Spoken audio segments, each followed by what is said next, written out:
Donc, c'est le CAP Accompagnement éducatif de la petite enfance, donc CAP AEPE, qui est destiné aux élèves de 3e, aux élèves qui viennent de CJA ou même de MFR, ou voire de CETAD. Donc, cette formation, c'est une formation qui se fait sur 2 ans et qui permet aux élèves d'apprendre les notions sur le développement de l'enfant, les besoins fondamentaux, la nutrition et aussi des techniques d'animation et d'éveil. Les élèves peuvent poursuivre en bac pro ASSP, accompagnement soins et services à la personne, ou aussi en bac pro AEPA, animation enfants personnes âgées, ou encore passer des diplômes d'État, comme le diplôme d'État d'éducateur de jeunes enfants, ou le diplôme d'État de puéricultrice, qui se ferait plutôt hors territoire pour ces diplômes d'État. Sinon, une fois les diplômes obtenus, les diplômés peuvent travailler dans les écoles maternelles en tant qu'assistante maternelle ou en tant qu'éducateur de jeunes enfants dans les crèches ou tout ce qui est structure de la petite enfance, comme par exemple ici en Polynésie, le Wharetamaho,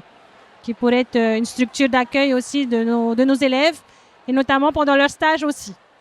Pour les conditions de travail dans le milieu de la petite enfance, peuvent être assez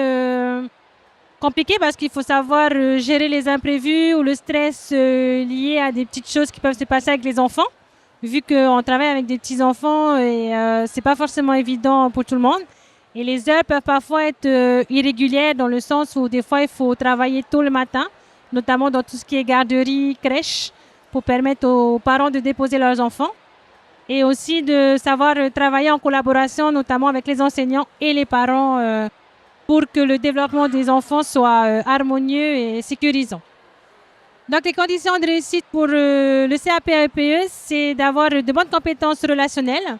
être bienveillant envers les enfants et les collaborateurs, et surtout avoir toujours cette envie de se former, de se renouveler, de s'adapter aux évolutions de la société. Alors moi, je dirais que ça s'adresse aux personnes qui sont motivées et qui sont intéressées par le secteur de la petite enfance, qui aiment travailler avec les enfants, et surtout pour les personnes qui sont intéressées par le développement et l'accompagnement des jeunes enfants.